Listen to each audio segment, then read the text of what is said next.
इस गुफा का रास्ता। ये मुहाना आप देख रहे हैं, बहुत छोटा सा मुहाना है और इसी रास्ते से उतरकर हमें गुफा के अंदर जाना होता है।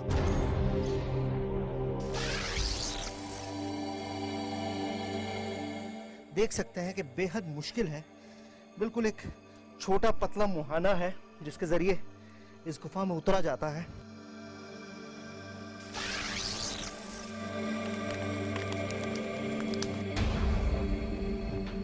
इस गुफा का सबसे पतला एरिया आप देख सकते हैं, यहाँ पर एक इंसान के घुसने की ही जगह है।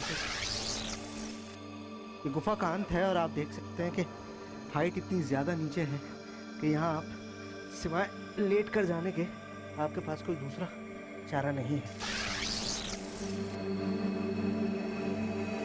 यहाँ रास्ता जो है वो बहुत ज़्यादा संकरा है, इसमें अब आप खड़े होके नहीं जा सकते। इसका पुराण में ऐसा जिक्र है कि आदमी आएगा धर्म से ही, और लेकिन जाना उसको मोक्ष के अंदर है। 5 मीटर पर गर्भ है, उसके बाद गर्भ के बाद फिर इनकी पूंछ है, लेकिन वो अत्यंत तंग मार्ग है। अच्छा, तो पुराण में ऐसा उल्लेख है, स्कंद पुराण में, जो आदमी यहाँ चला जाएगा इस गुफा में, उसका फिर दोबारा जन्म नहीं होगा। जिस दिन कलयुग इस ब्रह्मांड को छू लेगा, उस दिन सृष्टि का अंत हो जाएगा।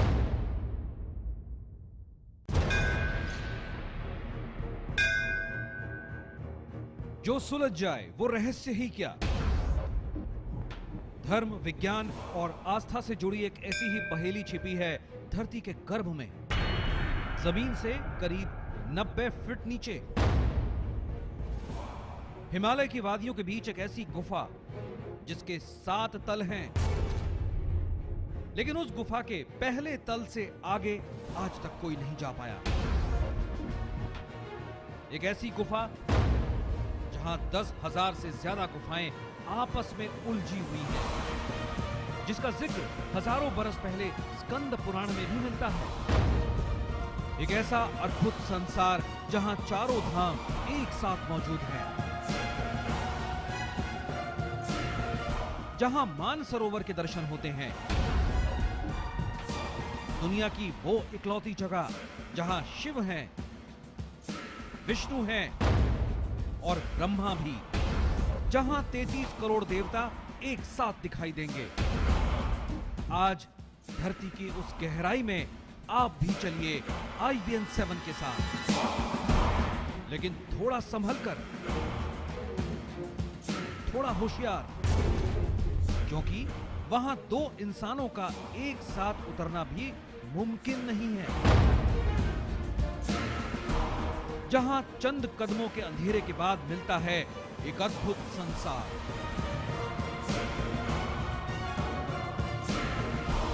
जहां आज भी दिखाई देता है पाताल का देवलोक।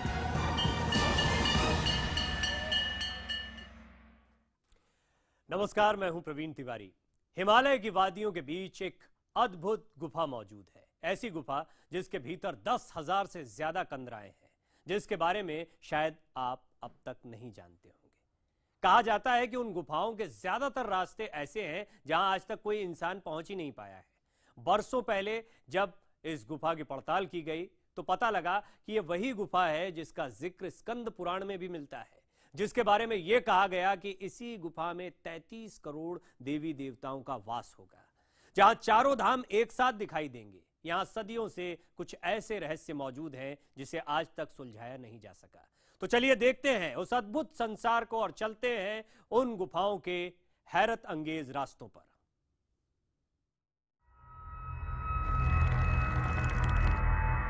स्कंद पुराण, जिसे हजारों बरस पहले लिखा गया,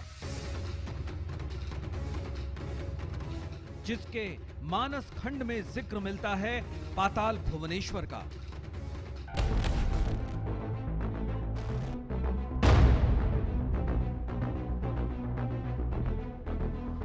जिसे देवलोक कहा गया, जिसे 33 करोड़ देवी देवताओं का वास कहा गया, जिसे सृष्टि की शुरुआत भी माना गया और धरती का अंत भी।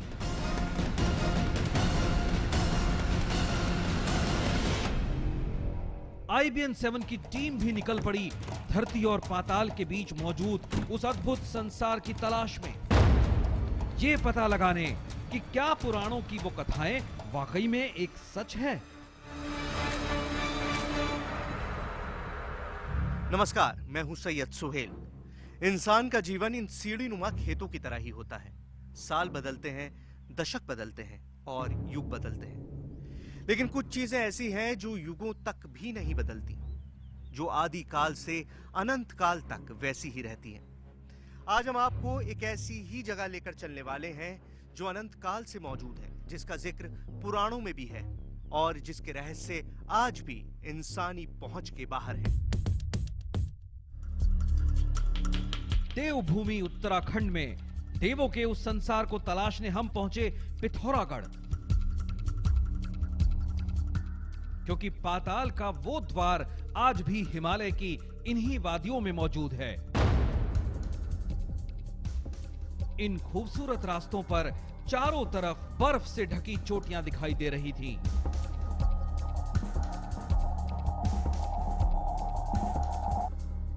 पाताल भुवनेश्वर के पूरे रास्ते में जगह जगह इस तरह के बोर्ड लगे हुए हैं जिन पर लिखा है कि गाड़ी ध्यानपूर्वक चलाएं क्योंकि सड़क पर बर्फ हो सकती है। यहाँ पर बर्फ सर्दियों के मौसम में होती है, अभी तो काफी गर्मी है, बर्फ यहाँ पर नहीं है।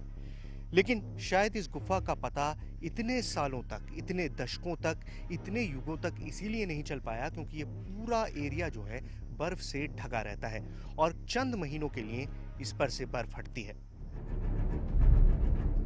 पिथौरागढ़ आकर हमें पता चला कि पाताल भुवनेश्वर की उस गुफा में सिर्फ देवलोक के रहस्य ही नहीं हैं, बल्कि पुराणों के मुताबिक यही गुफा कैलाश मानसरोवर का एक अहम पड़ाव भी था।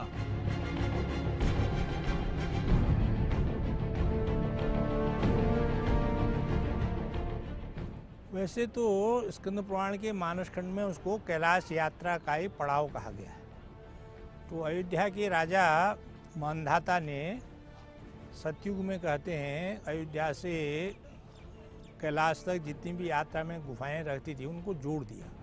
अब ऐसा है, पाताल तो नाग जाति का है एक्चुअली, और ये बिन्नाग के सारे इलाके में नागों के गांव-गांव में अड्डे थे। तो ये नंदी वंश के नाग थे।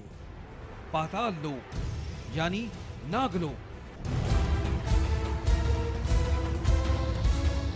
सुनने में ऐसा लगता है कि जैसे वहां नागों की एक अनोखी दुनिया बसी होगी।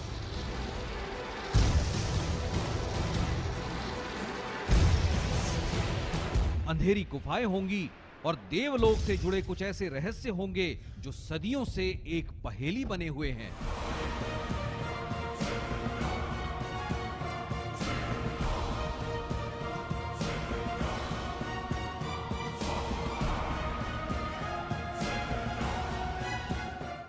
इन कहानियों को सुनने के बाद उस गुफा को देखने की बेकरारी बढ़ती जा रही थी।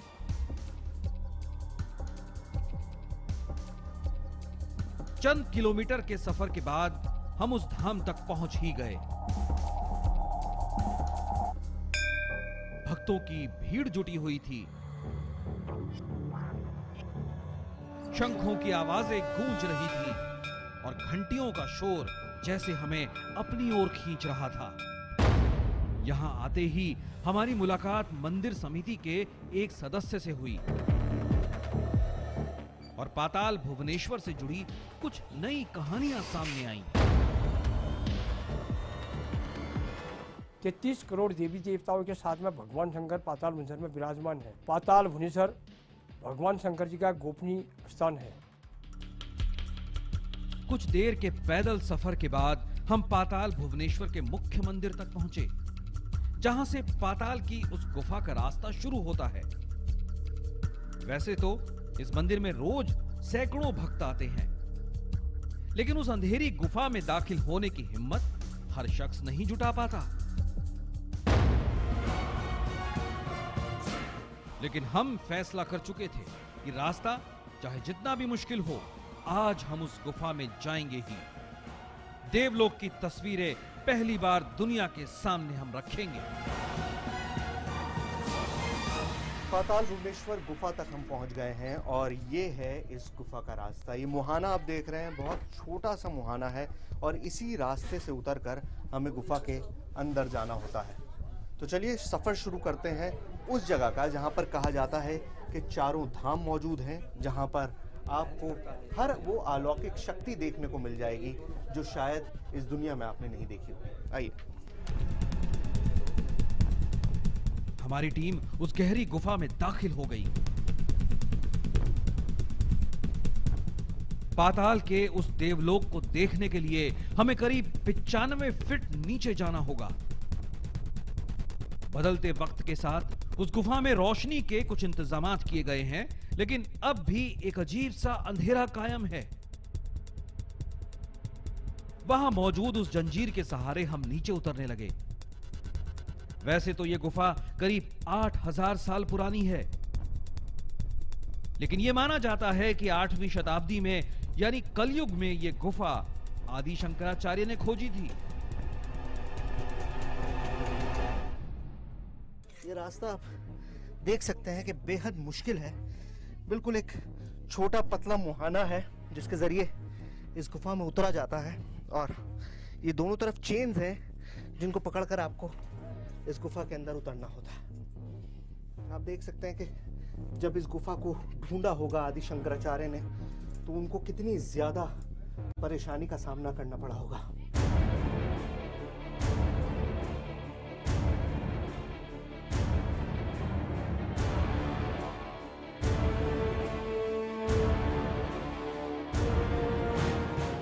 सौ फीट गहरा रास्ता है जिसके जरिए आपको उतरना होता है इस गुफा के अंदर। सबसे मुश्किल काम मुझे लग रहा है इस गुफा में यही है कि आप किस तरह से इस गुफा के, यहाँ पे बहुत बड़े बड़े पत्थर हैं, बहुत सारी ऐसी चीज़ें हैं जिनसे आपको चोट लग सकती है, इसलिए आपको बहुत ज़्यादा ख्याल रखना होता है। अभी तो लाइट्स का यहाँ पर अरेंजमेंट किया गया है, यहाँ पर चेन है जिसके सहारे आप उतर सकते हैं। पहले इस तरह का कोई अरेंजमेंट मौजूद नहीं था। आइए। गुफा में दाखिल होने के लिए करीब 80 सीढ़ियां भी बनी हैं, लेकिन ज्यादातर रास्ते ऐसे हैं कि वहां 2 इंसान एक साथ नहीं जा सकते।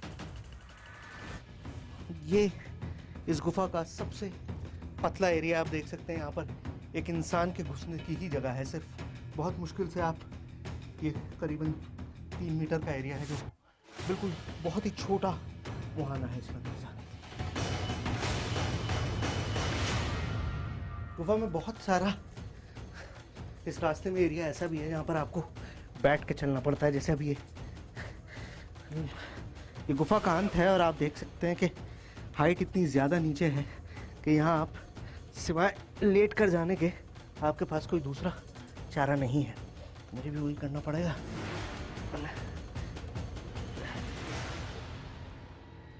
जैसे जैसे हम नीचे उतरते रहे, दिल की धड़कनें तेज होती रहीं, शायद इसलिए क्योंकि उस गुफा में ऑक्सीजन की मात्रा भी बेहद कम है। तो आखिर हम उस एरिया में पहुंच गए जहां से सीढ़ियां शुरू होती हैं और ये सीढ़ियां नीचे एक खुले एरिया में निकल रही हैं। अभी मैं नीचे उतर के आपको वो एरिया दिखाऊंगा।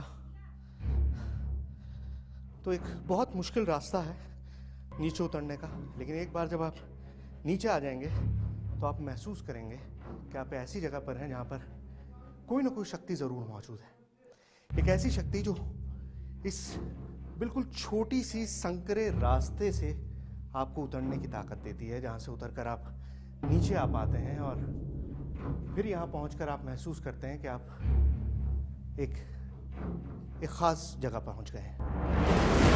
हमें बताया गया कि इस गुफा में हम जो कुछ भी देखेंगे किसी शिल्पकार की रचना नहीं है, बल्कि ये सब कुछ खुद भगवान ब्रह्मा ने रचा है।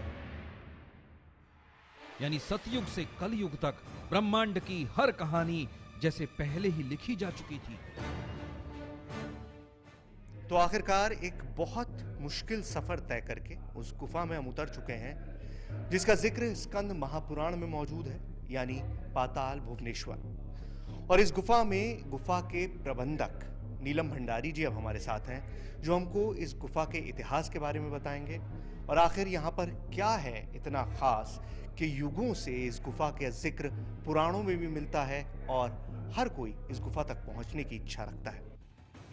हमने पुराणों में पढ़ा था कि ये पृथ्वी शेषनाग के सिर पर सजी है और इस सफर की शुरुआत भी उसी कहानी से हुई। सर्वप्रथम आप लोगों का पाताल में स्वागत है। पाताल में जो सबसे पहले देखे जाते हैं वो है शेषनाग। ये शेषनाग का शेप आप देख सकते हैं, आपने तस्वीरों में देखा होगा। और आप देखिए पूरा फन का, सांप के फन का शेप यहाँ पर इस गुफा में बना हुआ ये शेषनाग का फन है। और इसके ऊपर से आप देखिए पृथ्वी है, ये जो ऊपर का पटल आप देख रहे हैं, पृथ्वी को शेषनाग जी ने अपने ऊपर समाया है।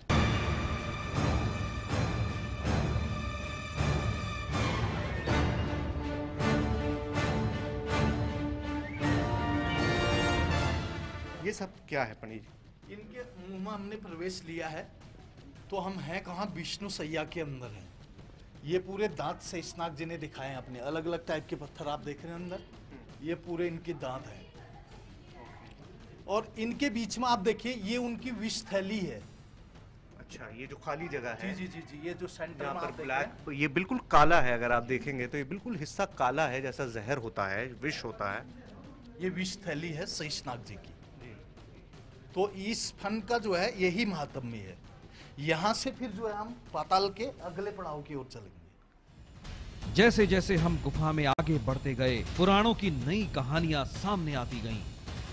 चंद कदमों के फासले पर हमें पान के पत्ते के आकार का एक कुंड दिखाई दिया। अब ये जो आप देख रहे हैं सर, ये जो है यज्ञ कुंड है। अच्छा, ये जमीन में आप देख सकते हैं कि एक यज्ञ कुंड बना हुआ है। यज्ञ कुंड है, ये पान की पत्ती के आकार में है। ये जो आप देख रहे ये हैं, पूरा शेप जो है जी, ये पान की पत्ती के आकार में है। इसका पौराणिक महात्म्य है। राजा परीक्षित थे, हाँ। उनको ये श्राप था कि तुम्हें कोई ना कोई नाग डंक मारेगा, उसके बाद तुम्हारी मौत होगी। तो उनका लड़का जब जन्मेजय हुआ तो उन्होंने ये सोचा कि दुनिया के जितने भी नाग हैं, अगर हम सबको जला देंगे तो कौन सा नाग उनको मार पाएगा। तो उन लोगों ने क्या किया, इस स्थान पर सर्पेश यज्ञ किया। सर्पेश यज्ञ वो क्या होता है पंडित जी? सर्पेश यज्ञ वो हुआ कि जितने भी पाताल के नाग हैं सब इस कुंड में जलाए गए। तो एक नाग इस यज्ञ से भाग गए थे जिनका नाम क्या था, तक्षक।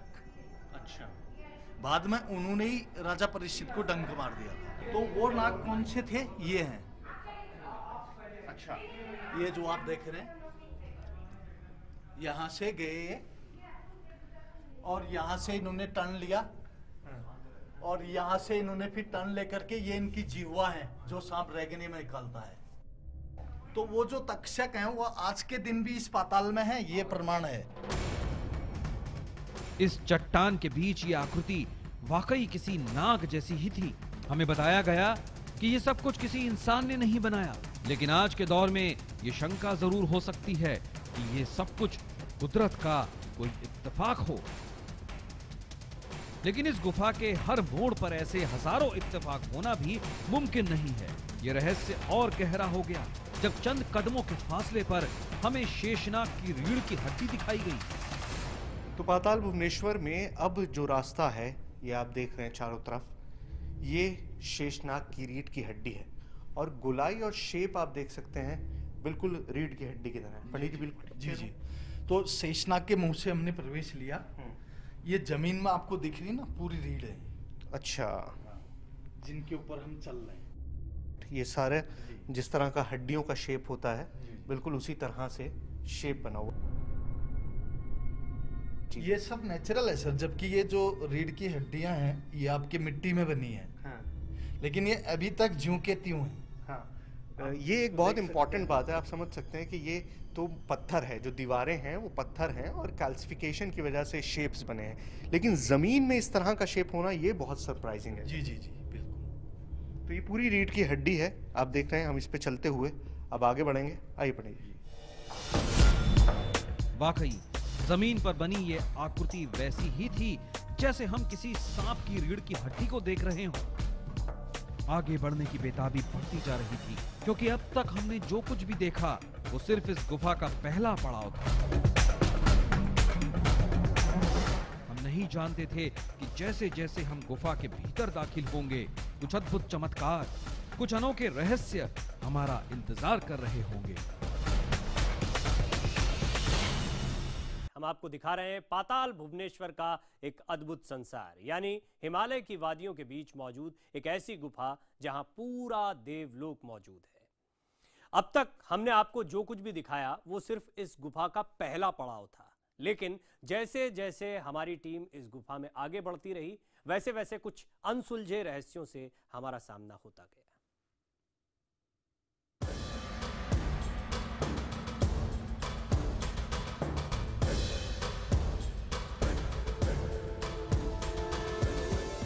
जहां त्रिदेव एक साथ हैं,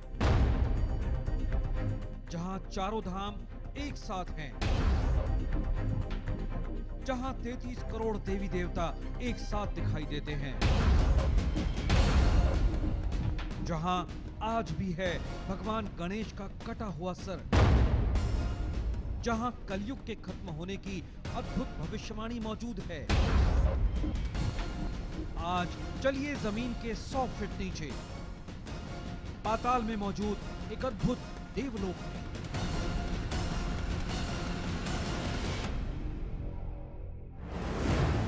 शेषनाग के गर्भ से होकर हम इस गुफा में कुछ और आगे बढ़े तो जैसे पुराणों की एक बड़ी कहानी हमारे सामने थी।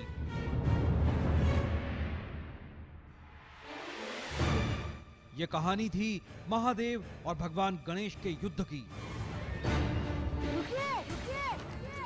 मेरे मार्ग से हट जाओ विनायक। ये मेरी माता की आज्ञा है कि कोई प्रवेश ना करे। तुम मेरी सहनशीलता की परीक्षा ले रहे। जब तक मेरे शरीर में प्राण है तब तक मैं अपनी माता की हर आज्ञा का पालन करूंगा।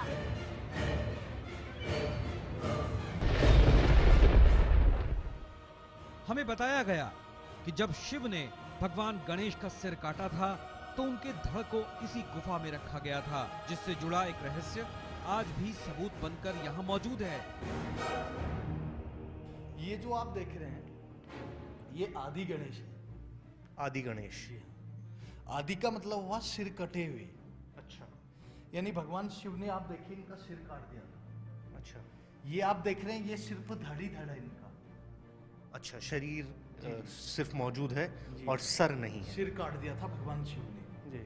अब इसको अगर गौर से देखा जाए तो इसमें धड़ की पूरी फिगर नजर आती है। कैसे? इसमें आप देखिए ये इनकी भोजन नली है। ओके। जो कटने के बाद दिखती है। ओके। ये श्वास नली है। ओके, मतलब ये खाने की नली है जी, और ये सांस की नली। सांस की नली है और ये गले के नस है इसकी। ओह, ठीक है, ये धड़ गणेश है। ओके। और इनके ऊपर से आप देखिए सहस्त्र दल कमल का फूल है। ऊपर आप नजर डालिए, ये कमल का फूल है ऊपर। जी जी जी। ये क्या है? सहस्त्र दल कमल है, इसके अलग अलग पंखुड़ियां हैं। सहस्त्र दल कमल। जी जी जी। और इस कमल के फूल से जो है अमृत का छिड़काव किया गया। हाँ। जब तक कि हाथी का सिर नहीं जुड़ा, ऐसा इसका पौराणिक उल्लेख है। अच्छा। भविष्य में चारों धाम कहां होंगे, कैसे होंगे, इसकी कल्पना भी पाताल भुवनेश्वर में सदियों पहले की जा चुकी थी। आज भी इस गुफा में चारों धाम एक साथ दिखाई देते हैं।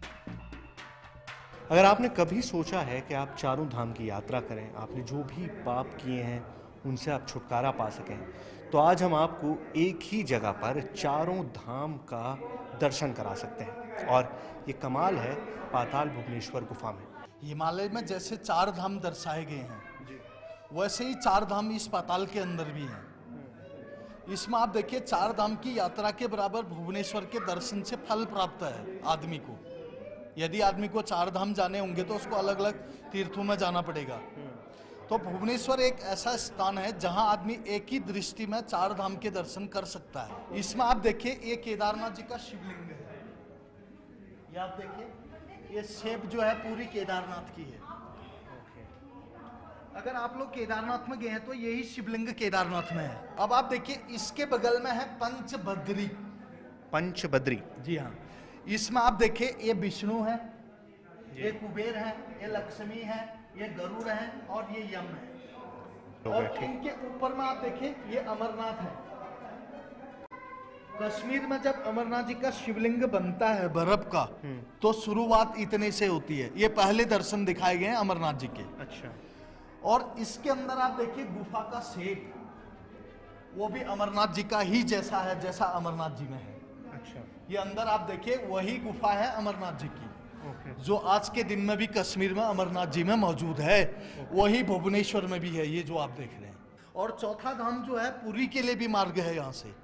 पुरी के लिए? जी हाँ। अच्छा। क्योंकि पाताल में जो है अलग अलग मार्ग हैं, लेकिन कलयुग का आम मनुष्य उन गुफाओं या उन कंदराओं में प्रवेश नहीं कर सकता है। गुफा के अगले ही मोड़ पर हमें एक और रास्ता दिखाई दिया और उसके सामने एक अजीब सी आकृति भी, कुछ ऐसी जैसी इंसानों की जीभ। तो पंडित जी, अब ये जो सामने स्ट्रक्चर है ये क्या है? अब ये जो आप सामने देख रहे हैं ये काल भैरव की जीभ है। काल भैरव की जीभ? जी हाँ। इसमें क्या है, भैरव ने अपना पूरा मुंह खोला है, ये जो अंदर आप देख रहे हैं, और ये इनकी जीभ है। और इनके मुंह से जो है ब्रह्मलोक का मार्ग है। अच्छा, आगे जो अंदर आप देखिए ये मार्ग आपको दिख रहा है जी, ये ब्रह्मलोक का मार्ग है। ये ब्रह्मलोक का मार्ग है। जी हाँ, ये ब्रह्मलोक का मार्ग है। इसका पौराणिक उल्लेख ये है कि कोई भी व्यक्ति अगर इस कलयुग में अगर वो काल भैरव के मुंह से प्रवेश करके इनकी पूंछ तक आदमी निकल जाएगा तो उसका दोबारा जन्म नहीं होगा। दोबारा जन्म नहीं होगा? जी हाँ।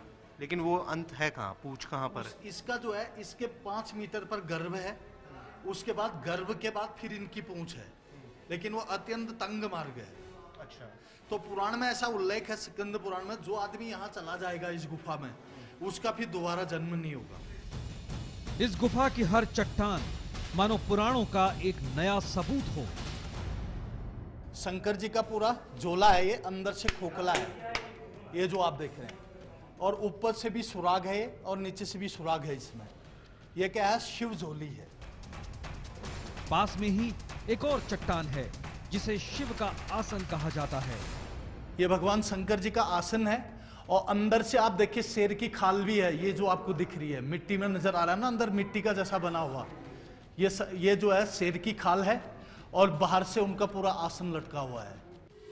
कुछ और आगे बढ़े तो हमें वो भुवनेश्वरी देवी भी दिखाई दी, जिसके नाम पर इस गुफा का नाम पाताल भुवनेश्वर रखा गया। हमने काल भैरव की जीभ देख ली और शिव जी का आसन देख लिया। पंडित जी, अब ये क्या है हमारे सामने? ये जो आप देख रहे हैं सर, ये है पाताल की देवी। पाताल की देवी? जी हाँ। इनका नाम है माँ भुवनेश्वरी। आप देखिए भुवनेश्वरी माता का पूरा मुंह है और आंखें हैं, और गले में आप देखिए मुंडू की माला है, क्योंकि देवी मुंडू की माला धारण करती है। और साइड से आप देखिए शेर का मुंह है, और हाँ ये जो आप देख रहे हैं, और कंधे में इन्होंने धनुष डाला है, और नीचे में जो आप देख रहे हैं ये फरसा है। गुफा के अगले ही मोड़ पर द्वापर की एक कहानी साक्षात मौजूद है। हमें वो जगह दिखाई गई जहां महाभारत काल में राम भक्त हनुमान का जिक्र मिलता है, यानी वही जगह जहां हनुमान ने भीम को चुनौती दी थी। कृपया अपनी पूंछ हटाइए। सुना नहीं? कृपया अपनी पूंछ हटाइए। पूंछ हटाते हो कि उठाकर फेंक दूं? पूंछ हटाते हो कि मैं हटाऊं? हटा दो, हटा दो।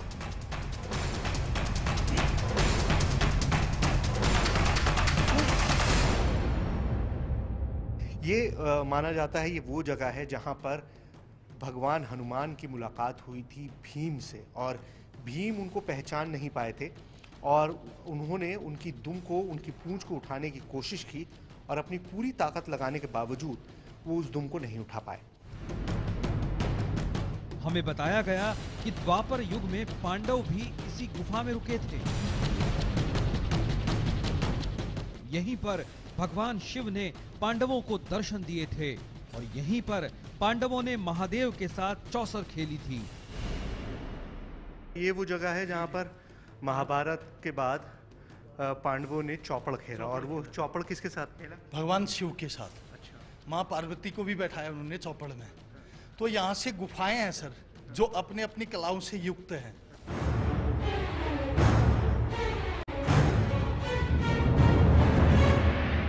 तो पाताल भुवनेश्वर में हर जगह देवी देवता मौजूद है, लेकिन एक जगह ऐसी भी है जहाँ पर एक दो नहीं बल्कि 33 करोड़ देवी देवता विराजमान हैं। हाँ, ये जटाओं के नीचे आप देखो 33 करोड़ देवी देवता हैं। ये सारा जो, जी हाँ, ये जो सूक्ष्म लिंगों के रूप में आप देख रहे हैं, ये 33 करोड़ देवी देवता भगवान शिव की आराधना में है इस पाताल में। तो इस पाताल के अंदर भगवान शिव के हजारों शिवलिंग हैं जो चमत्कारी नाम से बताए गए हैं। तो उनमें से एक शिवलिंग हम देखेंगे, ये जो सामने आप देख रहे हैं, ये जी, इनका नाम क्या है? भगवान नर्मदेश्वर।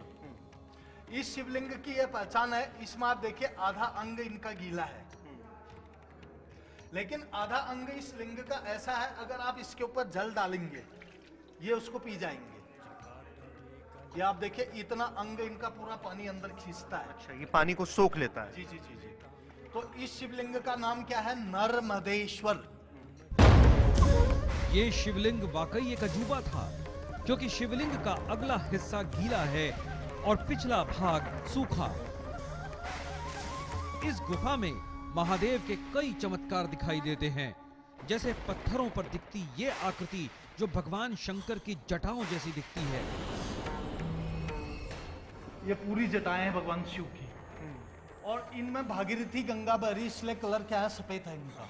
और इन जटाओं को अगर हम देखें, ये 3 रूप में नजर आती हैं। इसमें आप देखिए इस साइड वाली सफेद है पूरी, हाँ जी, ठीक, और बीच वाली काली है, हाँ, ये जो आप देख रहे हैं, हाँ, और बगल वाली भूरी है। हाँ। 3 रूप में नजर आती है। सिर्फ शिव ही नहीं, पाताल भुवनेश्वर शायद ब्रह्मांड की एकलौती जगह है जहां ब्रह्मा, विष्णु और महेश एक साथ विराजमान हैं। पुराणों में पाताल भुवनेश्वर के कुछ और रास्तों का भी जिक्र है, और हमारा अगला सफर उन्हीं रास्तों की ओर था जहां कुछ अद्भुत चमत्कार हमारे सामने आने वाले थे।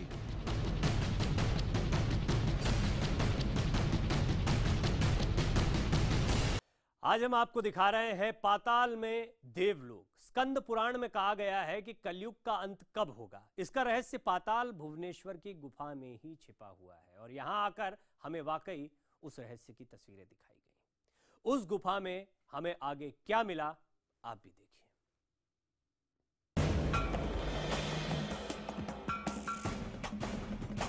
पाताल भुवनेश्वर की गुफा में मौजूद ये 7 कुंड हमारे सामने सवाल बनकर मौजूद थे, लेकिन उससे भी बड़ा सवाल था इस कुंड के पास मौजूद पत्थर की एक हैरान करने वाली प्रतिमा, जो कुछ ऐसी थी जैसे कोई बड़ा सा पक्षी। लेकिन हैरानी इस बात की थी कि अगर ये वाकई कोई पक्षी है तो फिर इसकी गर्दन उल्टी क्यों है। हमें बताया गया कि यह सब कुछ कोई इत्तेफाक नहीं है, बल्कि ये वही कुंड है जिसमें समुद्र मंथन के बाद अमृत को रखा गया था, और उसकी रखवाली की जिम्मेदारी दी गई थी एक हंस को। तो ये सारे अमृत कुंड हैं यहाँ पर। जी जी, ये पूरे अमृत कुंड हैं। तो इनका पहरेदार पुराणों में उल्लेख है कि हंस को रखा गया। देखिए इस पत्थर को गौर से देखिए, अगर थोड़ी सी इमेजिनेशन आप इस्तेमाल करेंगे तो ये पूरा हंस का शेप, एक बर्ड का शेप आपको दिखाई देगा। ये चोंच है, बीक है, ये हेड है, सर है, ये उसकी गर्दन हो गई, और ये उसका पूरा शरीर हो गया।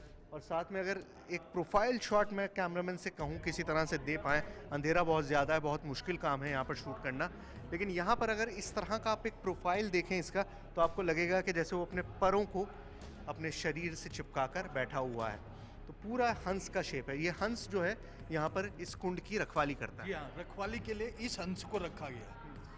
इसका स्कंद पुराण में उल्लेख है, हंस संसार में इतना शुद्ध पक्षी होता है, अगर आप जल में दूध डालेंगे तो ये दूध ही दूध पिएगा और पानी अलग कर देगा। अच्छा, लेकिन ऐसा रहस्य और पक्षियों में नहीं देखा गया है। हंस में ये खासियत है, सबसे शुद्ध पक्षी है हंस संसार का। तो इनको पहरेदारी में रखा गया ताकि इन अमृत कुंडों को कोई जूठा न करे। लेकिन एक दिन क्या हुआ, इस हंस ने इस अमृत को जूठा कर दिया। अच्छा, हंस ने खुद ही अमृत पी लिया। इन्होंने ये सोचा कि भगवान ने आज मुझे 7 कुंड अमृत के दिए हैं, इसमें से थोड़ा सा अमृत मैं क्यों नहीं ग्रहण कर लेता हूँ। तो इन्होंने क्या किया, इस अमृत को जूठा लगा दिया, हालांकि पिया नहीं। तो ब्रह्मा, जो शंकर जी हैं वो 3 लोक की जानते हैं, उन्होंने ब्रह्मा जी को बता दिया कि देखो हंस ने गलती कर दी है, वो गलती करने जा रहा है। अच्छा, करने वाला है। जी जी जी। तो उन्होंने, ब्रह्मा जी ने जो है हंस को, ये इनको जो है श्राप दिया कि तुम्हारी गर्दन जो है उल्टी रहेगी, इसलिए इनकी टेढ़ी गर्दन। पुराणों में समुद्र मंथन की एक कहानी जुड़ी है ऐरावत हाथी से, जो समुद्र मंथन से निकला था और जिसे इंद्रदेव को दिया गया था। हमें बताया गया कि उस ऐरावत हाथी का एक प्रमाण आज भी पाताल भुवनेश्वर में दिखाई देता है। ये ऐरावत हाथी है पूरा। ये मस्तक है हाथी का। अच्छा। और ये उसकी सूंड है। ये हाथी के दिखाने वाले दांत हैं, ये जो आप देख रहे हैं। और अंदर के खाने वाले दांत भी हैं। अच्छा। और एक कान इस साइड में है और दूसरा इससे पीछे साइड में है। अच्छा। और इसकी बाहर की स्किन देखो आप, वो भी हाथीनुमा है, खुरदुरी पूरी। अच्छा, हाँ, हाथ फेर के महसूस करिए आप, जैसे अगर अपने हाथी पर हाथ फेरा हो तो आपको महसूस होगा कि उसकी स्किन जो है वो बहुत रफ होती है, बहुत खुरदुरी होती है। और इस पत्थर में ऐसा ही मुझे फील हो रहा है जब मैं अपना इस पर हाथ फेर रहा हूँ। जी जी। तो हाथी ये एक ही था, लेकिन इसका पुराण में जिक्र है, इस हाथी के 1000 पैर थे। 1000 पैर? जी हाँ। अब यहाँ से आप अंदर देखिए, ये पैर है सर। अच्छा, ये आपको नजर आ रहे हैं ना? जी जी जी। ये पूरी पाताल में ऐरावत हाथी के 1000 पैर लटके हैं, ये जो अंदर आप देख रहे हैं। पुराणों में बताया गया कि कलयुग के विनाश का रहस्य भी इसी पाताल भुवनेश्वर में छिपा है, और यहाँ आकर हमें वाकई वो कहानी दिखाई भी दी। इसमें आप देखिए, ये पृथ्वी है पूरी। अच्छा, ये सारी दुनिया है? हाँ, ये पृथ्वी है पूरी। पृथ्वी है जी। इस पृथ्वी के ऊपर 4 युग दर्शाए हुए हैं। अच्छा। इसमें आप देखिए, सबसे बड़े कली हैं। ये कलयुग है? हाँ, ये कलयुग का लिंग है, खड़ा वाला जो आप देख रहे हैं जी। इसके पीछे में सतयुग है जो बीत चुके हैं। अच्छा। यानी कलयुग के साथ जुड़ा हुआ है वो। सतयुग? जी हाँ, वो सतयुग है। ठीक है। और ऊपर त्रेतायुग है जी। और नीचे में आप देखिए द्वापर युग है। द्वापर युग है। तो इस कलयुग का ऐसा उल्लेख है सर, ये बढ़ रहे हैं ऊपर को। अच्छा, मतलब ये जो लिंग का साइज है जी जी, ये बड़ा होता जा रहा है। ये बड़ा होता जा रहा है। और जिस दिन ये कलयुग बढ़ते बढ़ते जो है ब्रह्मांड को छू लेगा। ये ब्रह्मांड है ऊपर। हाँ, ऊपर से आप देखिए पूरे ब्रह्मांड का स्ट्रक्चर बना है, ये जो आप ऊपर से देख रहे हैं। जिस दिन कलयुग इस ब्रह्मांड को छू लेगा, उस दिन सृष्टि का अंत हो जाएगा। कलयुग की मौजूदगी को दिखाती ये शिला फिलहाल 1.5 फीट की है, जबकि ब्रह्मांड से इसकी दूरी 3 फीट बताई जाती है। पाताल भुवनेश्वर में हमने जो कुछ भी देखा, जो कुछ भी सुना, वो सिर्फ किसी की कोरी कल्पना नहीं है। ये कहानियां किसी इंसान ने नहीं बुनी, बल्कि रहस्य ये है कि यहाँ मौजूद हर शिला, हर कहानी का जिक्र हजारों बरस पहले स्कंद पुराण में हो चुका है।